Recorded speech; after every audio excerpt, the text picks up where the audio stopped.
Well, greetings, Four Color fans, and welcome back here to Matterrock's channel. And yes, it is Matterrock's channel, by the way. You're not seeing somebody else's channel. That is a 90s series that I am about to showcase. Generally speaking, if you've followed my channel for a while, you know that I am not that high on 90s Marvels. However, that's a generality, but there are exceptions certainly to that rule. And Guardians of the Galaxy, it sort of is different to me because these were the original Guardians that started way back here in Marvel Superheroes 18, way back in the early Bronze, late Silver Age. And although I did not buy a lot of Marvels past the mid-90s, Guardians of the Galaxy is when I stuck until the end. I believe it lasted 62 issues, 4 annuals, and you see that crossover miniseries. I'll get to that in a minute. So this series was, I believe, written and drawn by Jim Valentino. And it really expanded a lot upon the original stories in Marvel Presents and Defenders that the Guardians of the Galaxy were in. Amongst others, there were some Marvel team-ups and a few other series. So let's go through here real quick. Number 1 here. Again, this is from June 1990, I do believe.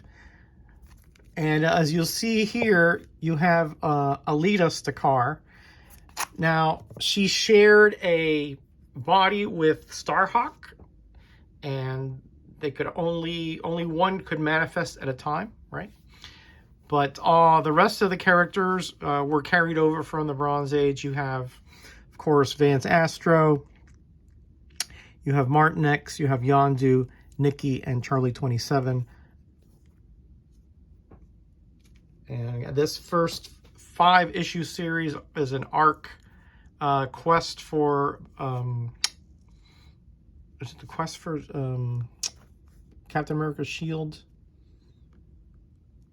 Well, and they also meet a lot of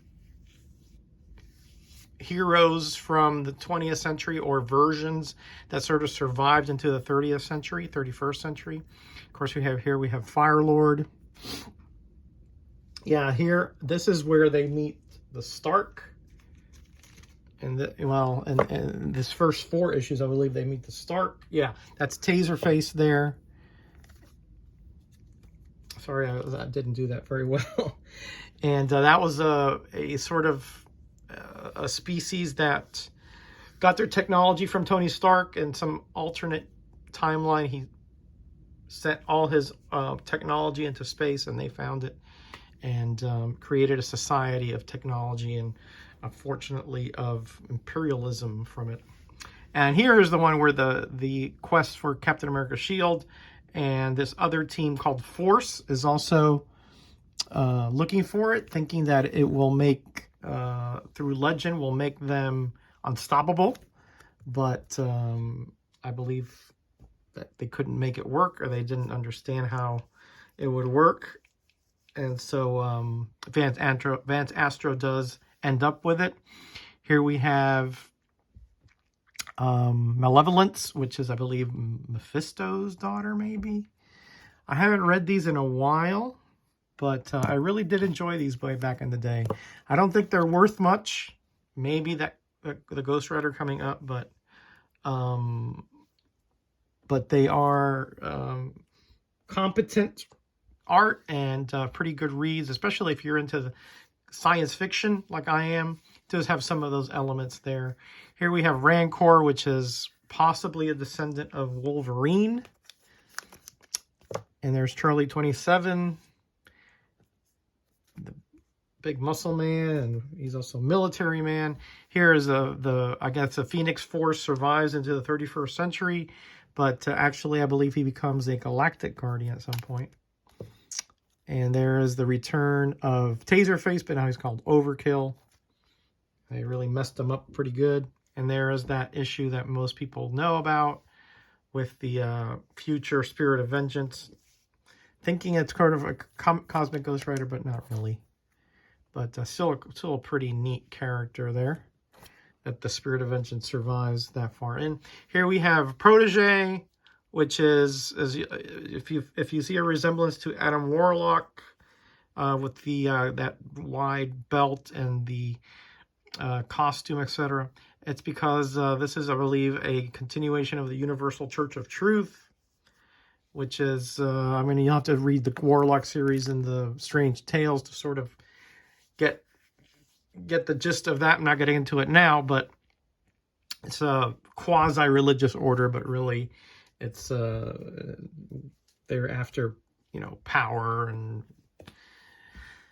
you know, things like that, shall we say. There is a lot of change that goes on in the characters during the series. You'll notice Yondu here loses a hand. And they all thought they were lone survivors of their races, but actually Yondu finds that he is not. He finds another, I forgot what his race was called, but he finds another of his species, although she is not, you know, very willing to get along at first. Of course, there still had crossovers back then with popular characters. Here we have the Punisher, you know, his legacy there continues. Here's a new character that joined the Guardians, Talon. He was an Inhuman. I'm not sure if he was the last Inhuman at that point. And here we have a transformed Vance Astro, no longer needing that protective suit. And now he becomes, I think, Major Victory. Yes, that's right. That's what it says right there. Here we have, again, Rancor. And some of her minions. And there is a Starhawk, again, with a different... you know, look, shall we say. Also a different demeanor. But again, I'm not going to get too much into that. I don't want to spoil anything. Here's Rancor versus Talon. Of course, the claws are flying there. Here's the Silver Surfer, but at this point in time, he's known as the Keeper. A little better look at him there. Because you demanded it. And of course, if the Silver Surfer's there, you know Galactus is not far behind, and yes, apparently he survives into the 31st century. And here we have a very, one of those gimmicky covers from the 90s, which I'm not crazy about, but, well, some I do actually think are pretty neat. But kind of like a foil cover here. And this is an homage here to the first appearance on the left, as you can see, just more modernized. And of course, Starhawk is in the background there. He wasn't part of the very first assemblage of the Guardians of the Galaxy. Here we have kind of a throwback to those roll call kind of covers and Infinity War crossover. Again, the one of the reasons I liked the Guardians of the Galaxy was because they didn't have incessant crossovers with the regular, you know, 20th century titles, but there are exceptions like the Infinity War where every title had to be tied into it. And of course, that's a whole nother story about the doppelgangers and so forth. And here we have a very morose looking Major Victory. All right, let's bring the other half of the series in here. This is going to take a little longer than I wanted, so I'm going to go quicker. Here we have, 31. Again, there we have Elita and Starhawk. At some point, they no longer shared a body. They were actually separate. And I don't know what's up with Nikki and Charlie 27. They were an item for a long time. And again, here's another character from, or, you know, being, shall we say, from the 20th century, Captain Universe. This time he possesses a Badoon, which is kind of a mortal enemy of the Guardians of the Galaxy from way back when. There's a really good look at Elita. I believe later on she has I don't want to say affair because she wasn't married, but she has a fling or a relationship with Major Victory there. And here we have Yellow Jacket, Rita DeMaro, I believe her name is, and she stowed aboard when they were down for in the 20th century for Infinity War, and she becomes one of the Guardians of the Galaxy here. And here we have Some other sort of ancillary Guardians. Martinex sort of takes them under their wing. Here's Replica, who's a Skrull. Obviously, we saw the Phoenix there, Firelord, Ghost Rider. And this here is Hollywood, which is actually Wonder Man. He survives into the 31st century with those ionic powers. Of course, we have Dormammu. He's still around, even messing around with our world, even in the 31st century. And here we have the new Sorcerer Supreme in the 31st century. What was his name? Oh, I forgot what his name was. Right. And of course, the Beyonder, he's around as well. I think after issue 25 or 26, Valentino's no longer writing it. So the stories do get a little weaker. They do get a little more convoluted and a little less, I don't know, a little like, they're sort of character driven, but not very three-dimensionally so. Here we have one of those shiny covers, Rancor versus, well, he has like Wolverine's claws, but I believe it's Doctor Doom. 39, and there we have 40.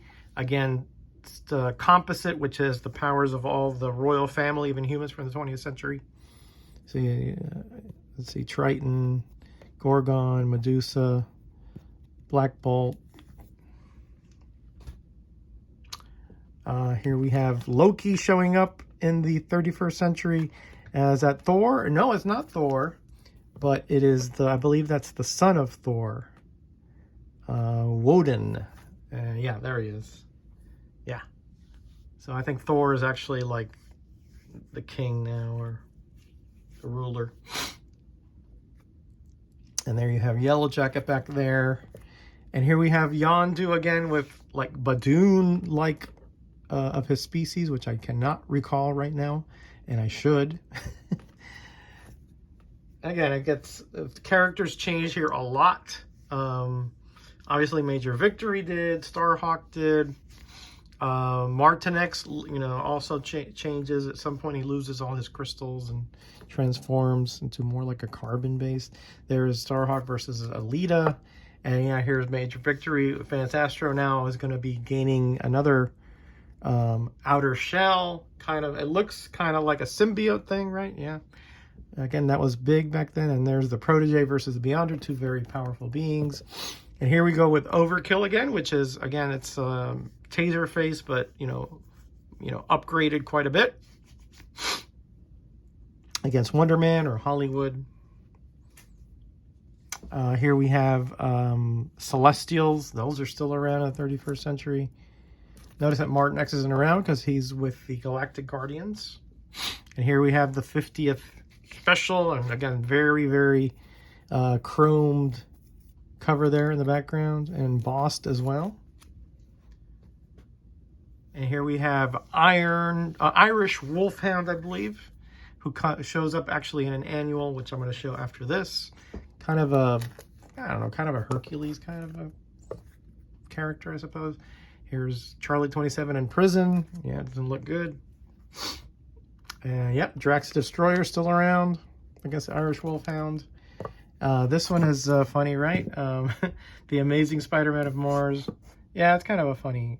They go up there and what they find. What they find is his costume, but he's obviously not there. And here is Ripjack, which is, I believe, like the spirit of Jack the Ripper. He's a serial killer. And obviously, Ripjack, Jack Ripper. You can sort of figure that one out. And he's a tough cookie to crack. He gave him a lot of trouble. And the series is now about, starting to wind down. There's Ripjack versus Bubonicus. Yeah. And here we have Starhawk with the Keeper, Silver Surfer, and of course the obligatory fight at some point between those two. And then finally there's Talon, and he's sort of transforming into a more feral form, and that there is the last issue, little homage to War of the Worlds from Amazing Adventures in the Bronze Age. And then we have the 4 annuals. The first 2 are part of those 90s crossovers, annual crossovers. So here we have the Corvette quest, and this is part 4 of the Guardians of the Galaxy. They were, I believe, in all 4 parts though. And the same thing with System Bites. Here we have like like all Guardians, the Galactic Guardians and the Guardians of the Galaxy together in this one. And then we have 3 here. Oops, so sorry about that. With the Irish Wolfhound, as I said. And finally, the last one, 4, with Rancor there, obviously defeating the Guardians of the Galaxy. And then, as I mentioned, we had the 4 issues of the Galactic Guardians offshoot, with Martinez leading them. 1, 2, 3, and 4. And that's it. That is the 90s Guardians of the Galaxy set, including that little offshoot there, that 4-issue Galactic Guardians. So I hope you enjoyed that.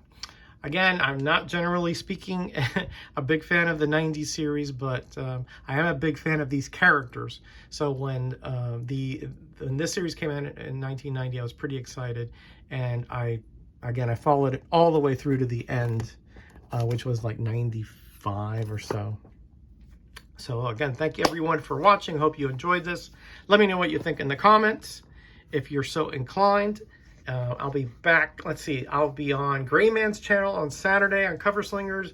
It is second appearances. We had a heck of a fight for the wedding attire last Saturday, so I'll leave Greyman's channel below. You don't want to miss that if you're around on Saturday afternoon.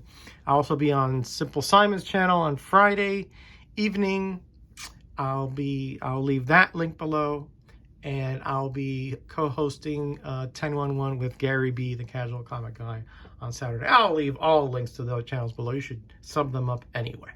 All right, everybody, I'm out of here. Everybody, be kind to each other, be blessed, and be back